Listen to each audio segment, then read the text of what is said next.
అందరికీ నమస్తే. Welcome to Q news. నేను రాజు. నేను మీ మధు. ఇక మార్నింగ్ న్యూస్కి స్వాగతం. తెలంగాణ, ఆంధ్రప్రదేశ్ దేశంలో ఉన్నటువంటి వార్తా విశేషాలు చూద్దాం. ముఖ్యంగా తెలంగాణ నిన్న గ్లోబల్ సమ్మిట్ అయితే మనకు 4th సిటీలో రంగారెడ్డి జిల్లా ముచ్చెర్ల ఆ ప్రాంతంలో నిన్న గ్లోబల్ సిటీకి సంబంధించి నిన్న మొదటి రోజు అయితే విజయవంతంగా కార్యక్రమం అయితే కంప్లీట్ అయిపోయింది. దేశ విదేశాల నుంచి అయితే పెట్టుబడులు చాలా వచ్చాయని చెప్పేసి ప్రధాన వార్తాపత్రికల్లో అయితే వార్తలు అయితే వచ్చాయి. సో దానికి సంబంధించిన ఫుల్ డీటెయిల్స్ కూడా చూద్దాం. అట్లాగే స్థానిక సంస్థల ఎన్నికలు ఏవైతే ఉన్నాయో మొదటి దశ ఎన్నికలకు సంబంధించి ఈ రోజైతే లాస్ట్ అనమాట. అంటే ప్రచారం ఏదైతే ఉంటుందో ఈ రోజైతే ఈవినింగ్ వరకు అయితే కంప్లీట్ అయిపోతుంది. అంటే 48 గంటల ముందే ప్రచారం క్లోజ్ అయిపోతుంది. అంటే డిసెంబర్ 11 తారీఖున మనకు మొదటి దశ ఎన్నికలకు సంబంధించి పోలింగ్ అయితే ఉంది. సో ఈ రోజు అంటే డిసెంబర్ 9న మనకు సాయంత్రం వరకు ప్రచారం కూడా కంప్లీట్ అయిపోతుందని చెప్పేసి మనకు ఒక కీలక అంశం. సో చర్చించుకుందాం. ఇంకా చాలా విషయాలు అయితే మనకు ఉన్నాయి. ముందుగా వెలుగు పేపర్కి సంబంధించి ప్రధాన వార్తలు అయితే చూద్దాం. సో వెలుగు పేపర్ల ప్రధాన వార్త ఏంటంటే నిన్న గ్లోబల్ సమ్మిట్ సంబంధించి వచ్చింది. తొలి రోజు పెట్టుబడులు 2.43 లక్షల కోట్లంట. తెలంగాణ రైజింగ్ గ్లోబల్ సమ్మిట్లో 35కు పైగా ఒప్పందాలు. రాష్ట్రంలో ప్రాజెక్టుల ఏర్పాటుకు తరలివచ్చిన దేశ విదేశీ కంపెనీలు. Deep tech, green energy, aerospace, media రంగాల్లో భారీగా ఇన్వెస్ట్మెంట్లు. సీఎం రేవంత్ రెడ్డి, మంత్రి శ్రీధర్ బాబు సమక్షంలో సంతకాలు కూడా అయిపోయినాయంట. 41,000 కోట్ల పెట్టుబడులకు Trump media and technology group అంగీకారం. 78,000 కోట్లతో ఫ్యూచర్ సిటీలో బ్రూక్ ఫీల్డ్ యాక్సెస్ వెంచర్ కూటమి డీప్ టెక్ హబ్. 1000 కోట్లతో వరల్డ్ ట్రేడ్ సెంటర్కు ఇన్నోవేషన్ హబ్. 8,000 కోట్లతో మెగా సంస్థ సోలార్ పంప్డ్ స్టోరేజ్ ఈవీ ప్రాజెక్టులు. ఆసియాలోని అతిపెద్ద వంతారాకు ముఖేష్ అంబానీ ఓకే అంట. మరి 10,000 కోట్లతో Salman Khan township film and television studio కూడా అక్కడ నిర్మించబోతున్నారని చెప్పేసి కూడా మనకు ప్రధాన వార్త చూసుకోవచ్చు. మన నిన్న అయితే అట్టహాసంగా 11 గంటలకు గవర్నర్ చేతుల మీదుగా అయితే గ్లోబల్ సమ్మిట్ అయితే ఓపెన్ అయిపోయింది. దేశ విదేశాల నుంచి కూడా కేంద్ర మంత్రి కిషన్ రెడ్డి, అట్లాగే బట్టి విక్రమార్క, సో దేశ విదేశాలకు సంబంధించిన మొత్తం వాళ్ళు టెక్కి సంబంధించిన ప్రతినిధులు కూడా మొత్తం అయితే వచ్చినారు. సో ఇక పెద్ద ఎత్తున అంటే మొదటి రోజు 2.43 లక్షల కోట్లు కూడా ఆల్రెడీ పెట్టుబడులు వస్తున్నాయని చెప్పేసి దానికి సంబంధించిన ఎంఈఓల సంతకాలు కూడా అయిపోయాయని చెప్పేసి మనకైతే ప్రధాన వార్త కనిపిస్తూ ఉంది. ఇంకా ఒక మాటలో చెప్పాలంటే వీళ్ళంతా దేశాన్ని దోసుకునే దొంగలు. అంటే ఇన్వెస్ట్మెంట్ పెడతానికి వస్తుందని చెప్తున్నారు కదా. అదే ఇన్వెస్ట్మెంట్ అంటే ఇక్కడ ఉన్న సంపదని ఇప్పుడు ఈ భూమి ఇక్కడ భూమి కనీసం ఇది కట్టడానికి 13,000 ఎకరాలు భూమి ఉన్నది అక్కడ. ఆ భూమి ఎక్కడిదంటే దాన్ని ఏమంటారు మెడికల్ హబ్ కట్టడానికి గత ప్రభుత్వ హయాంలో సేకరించినటువంటి భూమి తీసిపెట్టారు. ఆ సేకరించిన భూమిలో పోయి ఈయన ఫ్యూచర్ సిటీ కడతా అని చెప్పేసి మాట్లాడుతున్నాడు. ఇప్పుడు అక్కడ భూమిని సేకరిస్తే అక్కడ ఉన్న వాళ్ళంతా నిర్వాసితులు అయిపోయినారు. అక్కడ భూమి లేకుండా నిర్వాసితులు అయిపోయినారు. వీళ్ళు పోయి కంపెనీలు పెట్టి లాభాలన్నీ వీళ్ళు తీసుకుంటారు. అలా కింద వీళ్ళు జీతాలు ఎట్టి చేసుకుంటా మనోళ్ళు బతుకుతారు. వీళ్ళంతా ఒక్క మాటలో చెప్పాలంటే దేశాన్ని దోసుకునే దొంగలు. 1,000 కోట్లు, 1,000 లక్షల కోట్లు, 30,000 కోట్లు అంట మొత్తం. ఏదే 30,000 ఎకరాలు తోని 4th సిటీ నిర్మాణం. Telangana rising unstoppable. గ్వాంగ్డాక్ తరహాలో రాష్ట్ర అభివృద్ధి. సీఎం రేవంత్ రెడ్డి ప్రపంచ అగ్రరాజ్యాల స్థాయికి రాష్ట్రాన్ని తీసుకెళ్తాం. కష్టమైన పనే కావచ్చు, కానీ అందరి సహకారంతో సాధ్యమే. 2047 నాటికి $3 ట్రిలియన్ ఎకానమీయే లక్ష్యం. దేశ డీజీపీలో మన వాటా 10% చేరాలి. ఇదే మా విజన్. మహాత్మా గాంధీ, అంబేద్కర్ స్ఫూర్తితోనే తెలంగాణ రోడ్ మ్యాప్. రాష్ట్ర ప్రజల కళల సహకారానికి కట్టుబడి ఉన్నామని వెల్లడి. ఘనంగా ప్రారంభమైన Telangana rising 2047 global summit. So ఇది దీనికి సంబంధించినది. సో ఇంకో వార్త చూస్తే వందే మాత్రం గేయాన్ని కాంగ్రెస్ ముక్కలు చేసింది. జిన్నాను మెప్పించేందుకు గేయాన్ని వ్యతిరేకించింది ప్రధాని మోదీ. గేయానికి వ్యతిరేకంగా చేసిన ప్రచారానికి నెహ్రూ మద్దతిచ్చారు. పదవిని కాపాడుకునేందుకు ఆయన ఇదంతా చేశారు. గాంధీజీ ఆశయాలను గౌరవించలేదని వ్యాఖ్య. వందే మాత్రం గేయం 150వ వార్షికోత్సవంపై లోక్సభలో చర్చ అయితే జరిగింది. సో వందే మాత్రం గేయాన్ని విచ్ఛిన్నం చేసింది కాంగ్రెస్ ప్రభుత్వమే. దానికి ఎవరైతే పాకిస్తాన్కి సంబంధించిన జిన్నా వ్యక్తి ఎవరైతే ఉన్నారో సో అతనికి మద్దతుగా మనం మొట్టమొదటి ప్రధాని జవహర్ లాల్ నెహ్రూ అయితే మద్దతు ఇచ్చారు. సో వందే మాతరం గీతాన్ని ఇన్ని రోజుల దాకా అందులో ఉన్న కొన్ని మాటలను కావచ్చు, కొన్ని చరణాలను కావచ్చు, మార్పులు చేర్పులు అనేది కాంగ్రెస్ చేసిందని చెప్పేసి కూడా ప్రధాని ఒక చర్చ అయితే తీసుకొచ్చిండు. సో దానికి ధీటుగా ప్రియాంక గాంధీ అయితే కొన్ని ఘాటుగా వ్యాఖ్యలు అయితే చేశారు. సో బెంగాల్ ఎన్నికల కోసమే వందే మాత్రంపై చర్చ. ప్రజల దృష్టిని మళ్లించేందుకు నెహ్రూను మోదీ టార్గెట్ చేస్తున్నారు. ప్రియాంక గాంధీ అంటున్నారు. స్వాతంత్రోద్యమంలో నెహ్రూ జైలు జీవితం గడిపారు. దేశం కోసమే జీవించారు, దేశం కోసమే మరణించారు. ఆయన ఇస్రో పెట్టకపోతే మంగళ్యాన్ ఎక్కడిది. డిఆర్డిఓ పెట్టకపోతే తేజస్ ఎక్కడ ఉండేదని చెప్పేసి ఆమె కూడా పలు ప్రశ్నలు అయితే సంధించారు ప్రధాని మోదీ పైన. అయితే వందే మాతరం గీతాన్ని రాసింది బంకించంద్ర చటర్జీ. అది రాసి 150 సంవత్సరాలు అవుతుంది. దానికి సంబంధించి 150 సంవత్సరాలు అవుతుంది అని చెప్పేసి పార్లమెంటులో ఆ గీతాన్ని వాడుకొని అప్పటి పోరాటాన్ని గుర్తు చేసుకొని అప్పటి రోజులు ఎట్లుండే ఇవన్నీ గుర్తు చేసుకొని దాని గురించి మాట్లాడుతున్నారు. బాగానే ఉంది. మాట్లాడుతూ నరేంద్ర మోడీ ఏమన్నాడంటే ఈ గీతాన్ని రాకుండా అప్పట్లో ఉన్న కాంగ్రెస్ పార్టీ నెహ్రూ అడ్డుపడ్డాడని అన్నాడు. పుసుకున్న అంత మాట అనటానికి నువ్వు అంత మాట అంటావా అని చెప్పేసి ప్రియాంక గాంధీ లేచింది. అసలు అప్పుడున్న సందర్భంలో వందే మాతరం పాట వాడిందే కాంగ్రెస్ మీటింగ్లా. అప్పుడు ఆ పాటకు బీజేపీ వాళ్ళకు ఆర్ఎస్ఎస్ వాళ్ళకు సంబంధం ఏంది? ఆ పాట దాన్ని మొత్తం వెలుగులోకి తీసుకొచ్చిందే కాంగ్రెస్ ప్రభుత్వం. ఇదంతా బెంగాల్ ఎన్నికల కోసమే నీ స్టంటు, నీ కథలు అన్ని అందరికి తెలుసా అని చెప్పేసి ఇక ఈమె అందుకుంది అన్నట్టు. సో స్టంట్స్ ఎవరైనా చేస్తారు. ఇప్పుడు వీళ్ళకు టైం దొరికినప్పుడు వీళ్ళు కూడా స్టంట్స్ చేస్తూనే ఉంటారు. కానీ అది వేరే విషయం. జాతీయ గీతాన్ని పట్టుకొని దాన్ని ఏందనేది ఇండిగోపై యాక్షన్ మామూలుగా ఉండదు. అన్ని ఎయిర్లైన్ సంస్థలకు అదొక ఎగ్జాంపుల్ అవుతుంది. రామ్మోహన్ నాయుడు ఇండిగో నిర్వహణ లోపమే సంక్షోభానికి కారణం, దీన్ని తేలిగ్గా తీసుకోమని రాజ్యసభ వెల్లడి. ప్యాసింజర్లకు ఇప్పటి వరకు రూపాయలు 827 కోట్ల రిఫండ్. ఏం చేస్తారు? ఏం చేయలేరు. అంతే కదా. ఇండిగో ఏం చేస్తారు? ఏం చేయలేరు. సింపుల్ గా ఇండిగో మీద నెట్టేస్తున్నారు. కారణం ఇండిగో అనేది ఎవరి ఆధ్వర్యంలో ఉంది? కేంద్ర ప్రభుత్వం ఆధ్వర్యంలో ఉంటది. అంటే మా తప్పు లేదు, ఇండిగోదే తప్పు అని చెప్పేసి ఇండైరెక్ట్ గా వాళ్ళ మీద నెట్టే ప్రయత్నం చేస్తారు. ఇండిగో అనేది ప్రైవేట్ సంస్థ. ఓకే, ప్రైవేట్ సంస్థ అయినప్పటికీ కూడా అది గవర్నమెంట్ అండర్లోనే కదా ఏదైనా నడిచేది. అట్లా ఇక మామూలుగా ఉండదు అంటున్నారు. ఏం చేస్తారు? ఏం చేయలేరు. అన్ని బంద్ చేస్తే ఇప్పుడు 1000 బంద్ చేస్తేనే అంత మొత్తం అంత అస్తవ్యస్తం అయిపోయింది. ఉన్నకాడికి బంద్ చేసింది అనుకో, వీళ్ళు ఏం చేస్తారు? ఏం చేయలేరు. ఆయనతో పోతుంది. కిషన్ రెడ్డి దేశ ఆర్థిక వ్యవస్థకు హైదరాబాద్ మూలస్తంభం, రాష్ట్ర సర్కారుతో కలిసి పనిచేసేందుకు రెడీ. కిషన్ రెడ్డి రాష్ట్రానికి ఇప్పటిదాకా 10 లక్షల కోట్లు ఇచ్చినాం. ఫార్మా, ఐటీ, ఏరోస్పేస్ రంగాల్లో గ్లోబల్ హబ్గా హైదరాబాద్ మారింది. గ్లోబల్ సమ్మిట్తో సిటీకి మరిన్ని పెట్టుబడులు. త్వరలోనే దేశంలో 3వ అతిపెద్ద ఆర్థిక వ్యవస్థగా తెలంగాణ ఎదుగుతుందని ఆశాభావం. నిన్న ఎవరు కిషన్ రెడ్డి, తర్వాత నాగార్జున్, వీళ్ళందరూ కూడా వీళ్ళందరూ పోయిరు. వికసిత్ భారత్లో తెలంగాణది డ్రైవర్ సీట్. ఇంజన్ లెక్క దేశాన్ని ముందుకు నడిపిస్తున్నది. గ్లోబల్ సమ్మిట్లో నోబెల్ గ్రహీత కైలాస్ సత్వరి ప్రశంసలు. రేవంత్ డ్రీమ్ సక్సెస్ అవుతుంది. 2 ఏళ్లలో అద్భుతాలు. 2040 నాటికి $3 ట్రిలియన్ ఎకానమీ సాధ్యమే. ఇండియా అంటే సమస్యలు కాదు, 140 కోట్ల సొల్యూషన్ అని వెల్లడి. గిగ్ వర్కర్లకు అండగా సర్కార్, వారి సంక్షేమాన్ని త్వరలో వెల్ఫేర్ బోర్డు, హక్కుల పరిరక్షణకు ప్రత్యేక చట్టం. గ్లోబల్ సమ్మిట్తో మంత్రి వివేక్ స్వామి వెల్లడి. రాష్ట్రంలో దాదాపు 4 లక్షల గిగ్ రంగంలో పనిచేస్తున్నారు. కనీస వేతనం లేక బీమా అందక అరిగోస పడుతున్నారు. అందుకే రాష్ట్ర ప్రభుత్వం కీలక నిర్ణయాలు తీసుకుంటుంది. చట్టానికి సంబంధించి ఇప్పటికే డ్రాఫ్ట్ బిల్లులు విడుదల చేసినట్టు స్పష్టీకరణ. గిగ్ వర్కర్లకు అండగుంటామని చెప్పేసి మంత్రి గారు మాట్లాడుతున్నారు. ఇంకో వార్త చూస్తే, 2 యువతుల హత్య. పెళ్లికి ఒప్పుకోలేదని ఒకరిని, వేరే వ్యక్తితో క్లోజ్గా ఉంటుందని మరొకరిని. హైదరాబాద్ నిర్మల్లో దారుణాలు అయితే జరిగినాయంట. పెళ్లికి నిరాకరించిందనే కోపంతో ఓ యువకుడు 18 ఏళ్ల యువతిని పట్టపగలే గొంతు కోసి హత్య చేశాడు.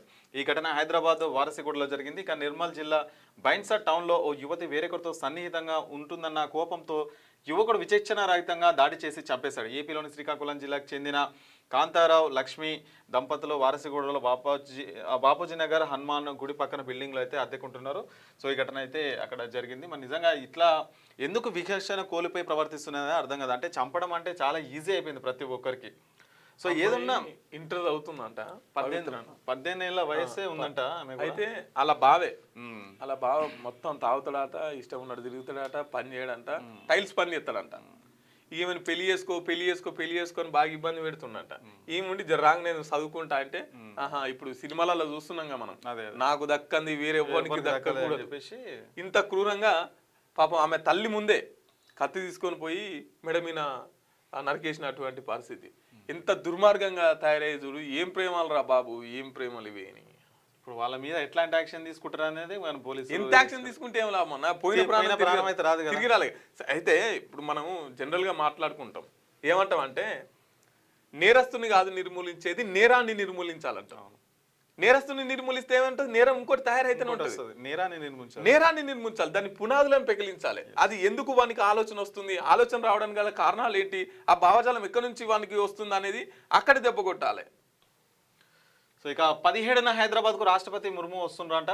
రాష్ట్రపతి ద్రౌపది ముర్ము శీతాకాల నిడివి కోసం ఈ నెల 17న హైదరాబాద్కు రానున్నారు. పర్యటనలో భాగంగా 22 వరకు నగరంలోనే ఉండనున్న ఆమె 18న బొల్లారంలోని రాష్ట్రపతి నిలయంలో బస చేస్తారు. అనంతరం 19న రామోజీ ఫిలిం సిటీలో నిర్వహించే కార్యక్రమంలో 20న గచ్చిబౌలిలో శాంతి సరోవర్ గ్లోబల్ పీస్ ఆడిటోరియంలో జరిగే కార్యక్రమంలో పాల్గొంటారు. 21న అపాయింట్మెంట్ ఇచ్చిన పలువురు ప్రముఖులను కలవనున్న అనంతరం 22న తన పర్యటన ముగించుకొని తిరిగి ఢిల్లీకి అయితే వెళ్తారు. సో 17న రాష్ట్రపతి ద్రౌపది ముర్ము గారు అయితే హైదరాబాద్కు రానున్నారు. రాష్ట్రపతి నిడివి మొత్తం 3 రోజుల పర్యటన అయితే ఉండనుంది. శీతాకాలంలో వస్తారు కదా, వచ్చి ఉండిపోతారు దానికోసం. ఓటేస్తానని ఒట్టేయి, పిల్లలు దేవుల మీద ప్రమాణం చేయించుకుంటున్న పంచాయతీ అభ్యర్థులు, కడుపుల తలకాయ పెడుతూ కాళ్ళు మొక్కుతూ అభ్యర్థన, రాత్రిపూట జోరుగా మటన్ చికెన్ లిక్కర్తో దావతులు, వలస ఓటర్లకు వీడియో కాల్స్, ఓటేసిపోవాలని వేడుకలు. నేటితో ముగియనున్న తొలి విడత ఎన్నికల ప్రచారం పోలింగ్కు ముగిలింది 2 రోజులే. ఇట్లా ఉన్నది. ఇక ఒట్లేస్తున్నారు, కడుపుల తలకాయ పెట్టుడు, ఇక ఇవన్నీ జరుగుతుంటాయి ఊర్లలో. కాళ్ళు మొక్కుడు ఇవన్నీ జరుగుతుంటాయి. ఇదంతా ఇది ఒకటే రోజు ఎలక్షన్లు అయిపోయిందంటే కథం, నువ్వెవరో నేనెవరో కథం అయిపోతుంది. కానీ ఇక్కడ ఇక ఇయాటితోని ఓటర్ మహాశయులకు చాలా బాధే. ఎందుకంటే ఇక ఇప్పటిదాకా ఎట్లుందో ఇక మంచిగా ప్రచారానికి పోతే పైసలు, నైట్ పూట మందు, తర్వాత చికెన్, ఏదంటే అది దేవుళ్ళు, అంతే ప్రజలు దేవుళ్ళు. ఇంకా ఇంకొంతమంది ఉత్తమ ఓటర్లు ఉంటారు. ఎట్లుంటారు అంటే పొద్దుగాల కాంగ్రెస్ కు ప్రచారానికి పోతారు, మధ్యాహ్నం బీఆర్ఎస్ కు పోతారు, నైట్ పూట బీజేపీకి పోతారు. సమన్వయం అన్ని పార్టీలను కవర్ చేసుకుంటూ వస్తారు. అంతా మనిషికో ఓటరు, సమన్యాయం అంటారు, మనిషికో 500. ఇక అటువంటి ఉత్తమ ఓటర్లకి పాపం ఇవాళ నుంచి చాలా ఇబ్బంది. కాబట్టి నేనేమంటానంటే 5 ఏళ్ళకి కాదు ఎలక్షన్లు, 2 ఏళ్ళకి జరగాలంట. 2 ఏళ్ళకి జరిగితే ఇప్పుడు 30 లక్షలు ఖర్చు పెడుతున్నారు. ఇక ఆయనకేం ఏంది 5 ఏళ్ళ దాకా పురుసత్తుగా సంపాదించుకోవచ్చు, నన్ను అనేటోడే లేడు అని వాళ్ళు ధీమాగా ఖర్చు పెడుతున్నారు. అదే 2 ఏళ్ళకి అనుకో ఇంత ఖర్చు పెట్టాడు. ఒకవేళ వాడిని బుద్ధి ముందుగానే అర్థమైంది అనుకో 2 ఏళ్ళలో భరిస్తారు, తర్వాత తీసి అవతల పెడతారు. ఇప్పుడు 5 ఏళ్ళ దాకా ఏం చేయలేనట్టు పరిస్థితి. ఎమ్మెల్యే ఎలక్షన్లు అయినా ఇవి అయినా కూడా అంతే, 2 ఏళ్ళకి ఒకసారి పెట్టాలని మేము అనుకుంటున్నాం. ప్రజలారా మీరేమనుకుంటారో కింద కామెంట్లలో రాయిరి. పల్లె ఓటర్లు 1.66 కోట్లు, పంచాయతీ పోరులో మహిళా ఓటర్లదే పైచేయి, పురుషుల కంటే 3.70 లక్షల ఓట్లు ఎక్కువ. రాష్ట్ర వ్యాప్తంగా 1.12 లక్షల పోలింగ్ స్టేషన్లు ఓటర్ల వివరాలను వెల్లడించిన ఏఈసీ. తొలి విడత ఎన్నికలకు చకచకా ఏర్పాట్లు. ఎక్కువ ఊర్లలో మహిళలదే పైచేయి ఉందంట. అయితే ఇక్కడ ఇప్పుడు ఎక్కువగా సర్పంచ్ అభ్యర్థులు కూడా మహిళలకే అవకాశం వచ్చింది. కానీ దీని వెనుక మొత్తం పురుషుని రాజకీయం. కనీసం మాట్లాడలేనటువంటి పరిస్థితి. ఏదో జస్ట్ ఫోటో వల్లనే, ఆ ఫోటో వల్ల కూడా ఇద్దరిది ఉంటుంది అంతే. అటు భార్యది ఉంటుంది, ఇటు భర్తది ఉంటుంది. అదే భర్తకు ఒక్కరికి అవకాశం వచ్చింది అనుకో భార్యది ఉండదు, భర్తది ఒక్కళ్ళే ఉంటుంది. ఇద్దరు మహిళకు రిజర్వేషన్ వస్తే గనక ఇక్కడ భర్త ఫోటో వచ్చేస్తుంది, రాదు. అదే భర్తకు ఒక్కరికి, పురుషునికి ఒక్కరికి వచ్చింది అనుకో భార్య ఫోటో ఉండదు. సో వీళ్ళకు రిజర్వేషన్ ఇచ్చి మహిళలని ముందుకు తీసుకొస్తున్నా కూడా మళ్ళీ ఇంకా పురుషాధిపత్యమే, పురుషులే ఆధిపత్యాన్ని చెలాయిస్తుంటారు వస్తున్నటువంటి పరిస్థితి. కనీసం వీళ్ళొక మాట్లాడలేరు. సో ఇది వెలుగుకు సంబంధించిన వార్తలు. ఇక ఆంధ్రజ్యోతి సంబంధించిన వార్తలు చూద్దాం. సో ఇందులోనే గ్లోబల్ సంబంధించి పెట్టుబడుల సునామీ. తొలి రోజే 35 కంపెనీలు, 2.43 లక్షల కోట్ల ఇన్వెస్ట్మెంట్స్ అంట. ఇంధన రంగంలోనే 1,00,000 కోట్లు, 1,50,000 ఉద్యోగాలు. 10 ఏళ్లలో 1,00,000 కోట్ల పెట్టుబడి. తొలి రోజే 41,000 కోట్ల ఒప్పందాలు. Trump media and technology group. Deep tech రంగంలో బ్రూక్ ఫీల్డ్ యాక్సెస్ 75,000 కోట్లు, 35,000 కోట్ల పెట్టుబడులకు. ఎవరెన్ యాక్సెస్ సంతకాలు 27,000 కోట్ల పెట్టుబడులకు. విన్ గ్రూప్ సిద్ధం. సల్మాన్ ఖాన్ 10,000 కోట్లు, మెగా 8,000 కోట్లు అంట. వంతార తరహాలో జూ ఏర్పాటుకు రిలయన్స్ ఓకే చెప్పిందంట. మై హోమ్ నుంచి గ్లోబల్ కంపెనీల దాకా ఎంఓయూల వెల్లువ. సీఎం రేవంత్ రెడ్డిపై ప్రశంసల వర్షం. తెలంగాణ గ్లోబల్ సదస్సులో తొలి రోజు సూపర్ సక్సెస్ అయిందట. సో ఈ విధంగా అయితే మరి తెలంగాణ నెంబర్ 1. 10 ఏళ్లలో మా ప్రభుత్వ లక్ష్యం ఇదే, అత్యుత్తమంగా తీర్చిదిద్దుతాం. దేశ జీడిపిలో 5% ఉన్న వాటాను 2047 నాటికి 10 చేస్తారంట. ప్రాంతాల వారిగా అభివృద్ధి లక్ష్యాన్ని నిర్దేశించుకున్న రాష్ట్రం ఇదే. చైనా, జపాన్, సింగపూర్ దేశాలే మాకు ప్రేరణ. చైనాలోని రాంగ్డాంగ్ ప్రావిన్స్ స్ఫూర్తిగా ముందుకు. తెలంగాణ రైజింగ్ అన్స్టాపబుల్కు రండి, భాగస్వాములు కండి. ప్రారంభోత్సవంలో సీఎం రేవంత్ రెడ్డి చెప్తున్నారు. హైదరాబాద్లో బీచ్ అంట 35 ఎకరాల్లో 235 కోట్లతో కొత్వాల్గూడలో కృత్రిమంగా ఏర్పాట్లు. ఫ్లయింగ్ థియేటర్లో టన్నెల్, అక్వేరియం, వికారాబాద్లో క్యారవాన్ పార్కు, నేడు ప్రభుత్వంతో అవగాహన ఒప్పందం. ఇక మనం 2047 తర్వాత ఆంధ్రాకో బీచ్ పోవాలంటే చెన్నైకో, ఆంధ్రాకో, గోవాకో అని అవసరం లేదు. మనకు హైదరాబాద్లో బీచ్ వస్తుంది. ఇక సముద్రాన్ని తీసుకురారు. ఇంకో 20 ఏళ్ళల్లా బీచ్ తెస్తా అంటుండగా, ఇంకో 20 ఏళ్ళల్లా రేవంత్ రెడ్డికి ఇట్లనే మళ్ళా ఇంకోసారి అధికారంలోకి వస్తే సముద్రాన్ని కూడా తెస్తాడు. హైదరాబాద్ లో సముద్రాన్ని కూడా కడతాడు. సినిమాలో డైలాగ్ ఉంటదిగా, నేను అధికారంలోకి వస్తే హైదరాబాద్ కు సముద్రం తెస్తాను, ఏదో సినిమా ఉంటది. ఇక బీచ్ తెస్తుండగా, బీచ్ తెస్తుండే అంటే సముద్రం కూడా తెస్తాడు. బీచ్ అంటే సముద్రం అని ఉంటది కానీ ఇక సముద్రం అంటే సేద్యంలో అవకాశాలు ఎన్నో. ఖమ్మంలో సమీకృత ఆయిల్ ఫామ్ కాంప్లెక్స్, హైదరాబాద్ శివార్లలో డైరీ ప్రాసెసింగ్ యూనిట్, గ్రామీణ విద్యా రంగాల్లో వసతుల కల్పనే ప్రాధాన్యాలు. ఆంధ్రజ్యోతి ఇంటర్వ్యూలో Godrej group president Rakesh Swamy. Korea తర్వాత ఇక్కడే హైదరాబాద్కు మాకు కీలకం. ప్రపంచవ్యాప్తంగా మాకున్న 5 పరిశోధన కేంద్రాల్లో ఒకటి తెలంగాణ ఉంది. ఇక్కడ మరిన్ని పెట్టుబడులు పెట్టే ఆలోచన చేస్తున్నాం. ఆంధ్రజ్యోతితో హ్యుండై ఎండి చాంగ్యో. ఉచిత బస్సు, రుణమాఫీ బేష్. రేవంత్ విజన్ చూస్తుంటే భవిష్యత్తులో సరికొత్త తెలంగాణను చూస్తామన్న నమ్మకంతో కలుగుతుంది. అధికారంలోకి వచ్చిన 2 ఏళ్లలో 20 లక్షల మంది రైతులకు రుణమాఫీ, ఆడబిడ్డలకు ఉచిత బస్సు ప్రయాణం అమలు అభినందనీయం. కైలేష్ సత్వారి నోబెల్ అవార్డు గ్రహీత. గ్లోబల్ సమ్మిట్ కు వచ్చిన పలువురు ప్రముఖులు అయితే మరి తెలంగాణను ఉద్దేశించి, అట్లాగే గ్లోబల్ సమ్మిట్ కు ఉద్దేశించి అయితే కొన్ని వ్యాఖ్యలు అయితే చేసి నిన్న మాట్లాడుకున్నాం మనం.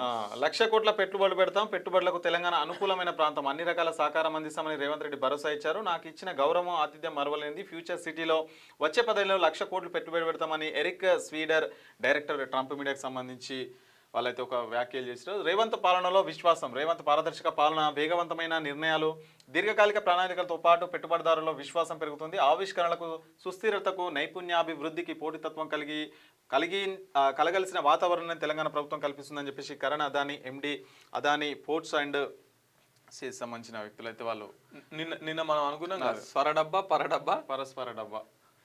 సో ఇక వందే మాతరానికి నెహ్రూ ద్రోహం చేసినట్ట, జిన్నాకు తలకి గేయాన్ని చిన్నాభిన్నం చేశారు మోదీ చెప్తున్నారు. సామాజిక సామరస్యం ముసుగులో 2 చరణాలను కుదించారు.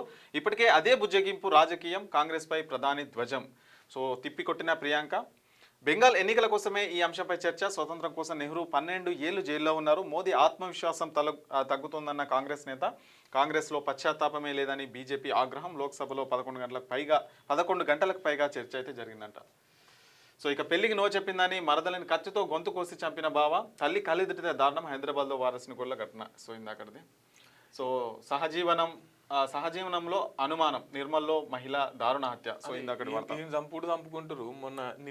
మొన్ననేమో ఆడ కుషాయి కూడా, జవహర్ నగర్, కాప్రాలో ఆడొక మాటరు. తెలంగాణలో కాంగ్రెస్ ప్రభుత్వం ఏర్పడి 2 సంవత్సరాలు అవుతుంది. ఇప్పటికీ హోమ్ మినిస్టర్ లేడు మనకు. అవును. ఇక రేవంత్ రెడ్డి ఏమో ఫుట్బాల్ తనుకుంటా ఆటలల్లో బిజీగా ఉన్నాడు.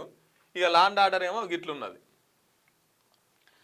పూలమ్మిండు, పాలమ్మిండు, 1000 ఎకరాలు కబ్జా పెట్టిండంట. ఎమ్మెల్యే మల్లారెడ్డి పేదలకు చేసింది ఏం లేదు. ఆయన అక్రమాలను సీఎం పట్టించుకోవట్లేదు. బీఆర్ఎస్లో బీటీ బ్యాచ్కే మంత్రి పదవులు. కుత్బుల్లాపూర్, కూకట్పల్లి ఎమ్మెల్యేలు భూ కబ్జాలు చేయడం ఆపాలని చెప్పేసి కవిత అంటున్నారు. ఇన్ని రోజులు ఏం చేసిందో, 10 సంవత్సరాల నుంచి ఇన్ని రోజులు ఏం చేసినామమ్మా? ఇప్పుడు వచ్చి బీఆర్ఎస్ ఎమ్మెల్యేలు అంతా కబ్జాలు పెట్టిరు. ఈమె ఇప్పుడు మొత్తం హైదరాబాద్ అంతా తిరుగుతుంది. అన్ని కుత్బుల్లాపూరు, ఇటు పోతే ఈ ఏమంటారు ఎల్బినా, ఇవన్నీ తిరుక్కుంటా ఒక్కొక్కటి ఎమ్మెల్యేల భాగవతం అంతా బయట పెట్టుకుంటూ వస్తుంది. ఇక నిన్న మల్లారెడ్డి గతంలో ఉన్నది వాళ్ళే కదా, మరి వాళ్ళే కదా, వీళ్ళ భాగస్వామ్యం కూడా ఉంటది కదా. ఇన్ని రోజులు ఏం చేసింది మరి? ఓడిపోతానేమో ఉరి వేసుకున్న సర్పంచ్ అభ్యర్థి, గుండెపోటుతో మరో 2 మృతి. నేటితో ముగియనున్న తొలి విడత ఎన్నికల ప్రచారం. ఎల్లుండి తొలి విడత సర్పంచ్ వార్డు స్థానాలకు పోలింగ్ అంట. ఇదేం దారుణం? ఓడిపోతానని ఊరు వేసుకున్న సర్పంచ్ అభ్యర్థి. గెలిస్తే గెలుస్తారు, ఓడిపోతారు. ఓడిపోతారని ఊరు వేసుకుంటారు. తెలంగాణ రేవంత్ రెడ్డి ఓడిపోలేదా? కేసీఆర్ 2 సంవత్సరాలు పాలించి ప్రభుత్వం కోల్పోలేదా? ఏమైతుంది? సర్పంచ్ ఓడిపోతే ఏమైతుంది? అయ్యో వీళ్ళు ఏందో అసలు అర్థం కాదు. గుండెపోటుతో మరో 2 మృతి చెందిరంట. బాబోయ్ చలి. పలు చోట్ల అత్యల్ప ఉష్ణోగ్రతలు. సంగారెడ్డి జిల్లా కోహీర్లో 6.6, ఆదిలాబాద్ జిల్లా అల్లల్టీలో 7.4, కొమరంభీం ఏజెన్సీ గిన్నెదర్లో 8.2, హైదరాబాద్లోను గజగజ షేర్లింగంపల్లిలో 8.4 డిగ్రీలు. ఏం ఉనికిస్తుంది అబ్బా డిసెంబర్ స్టార్ట్ అయింది లేదా చలి విపరీతంగా వచ్చేస్తుంది. రేవంత్ రెడ్డి హయాంలో తెలంగాణ రైజింగ్ కాదు ఫాలింగ్, గ్లోబల్ సమ్మిట్ కాదు గ్లోబల్స్ లో సమ్మిట్, 2 ఏళ్ల పాలన నిస్సారం నిష్ఫలం నిరర్థకం.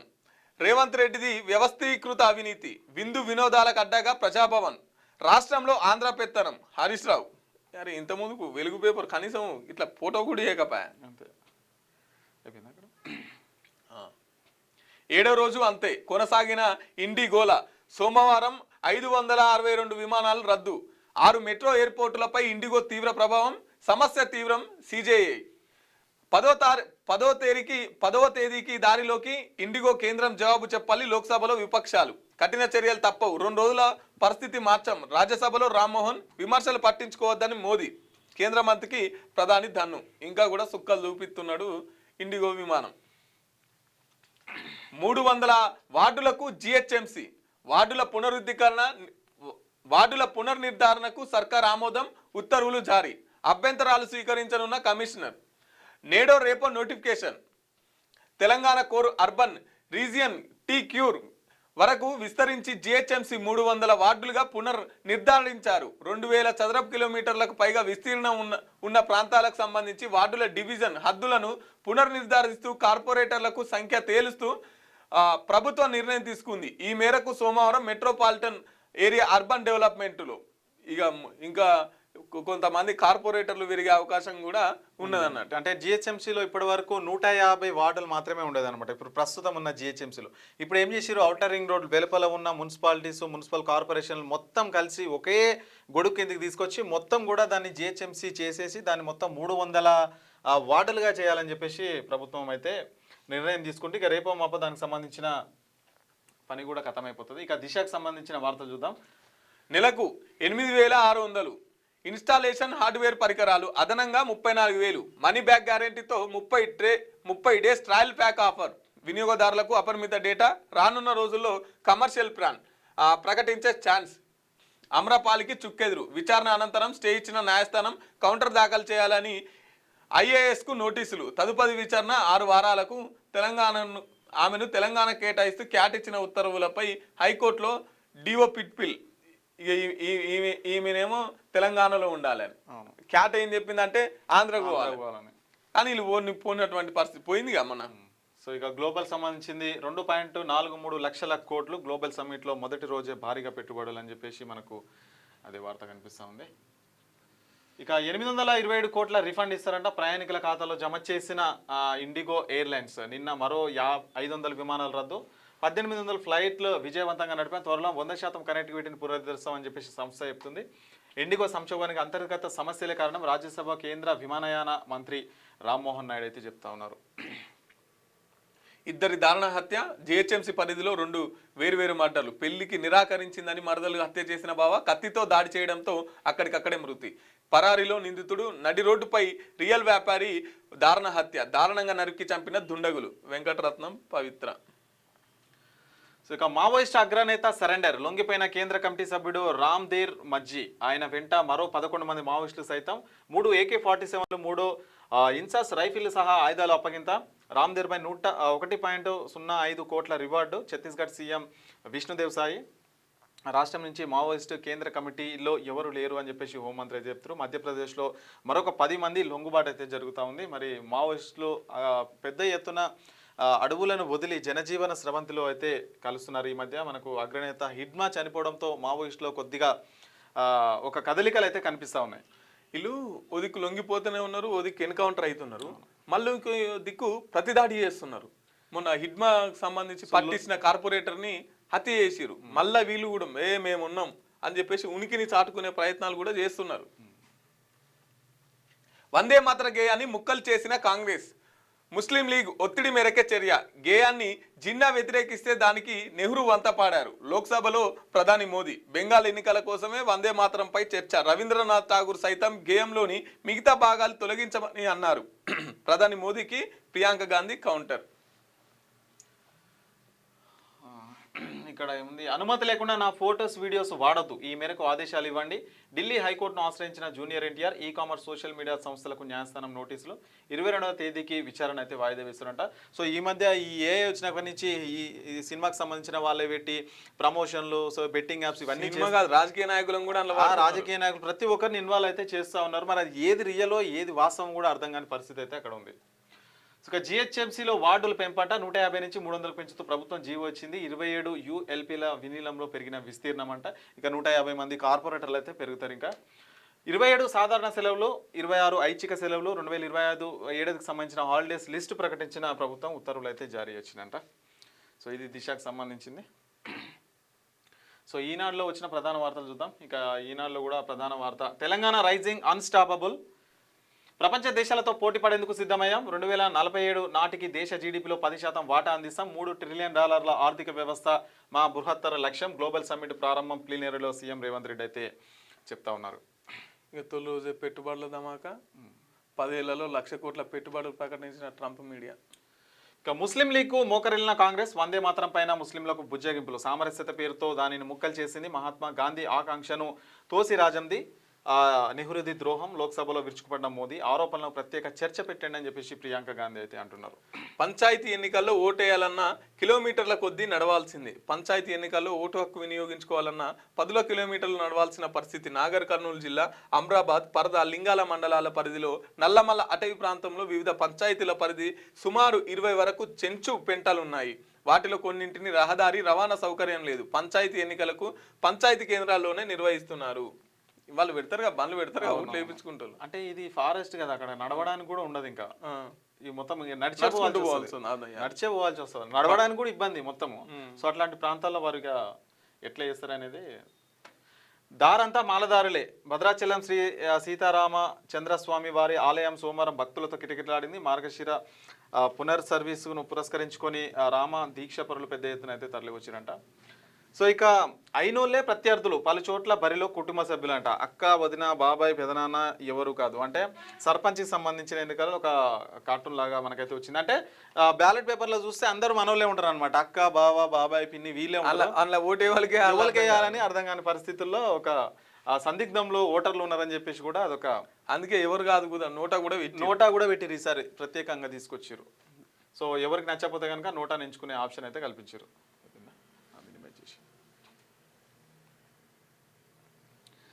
సో ఇవి మార్నింగ్ న్యూస్లోని ముఖ్యమైన వార్తలు. తెలంగాణ అట్లాగే దేశవ్యాప్తంగా ఏమేమైతే వార్తలు ఉన్నాయో మీ ముందుకైతే తీసుకొచ్చినాం.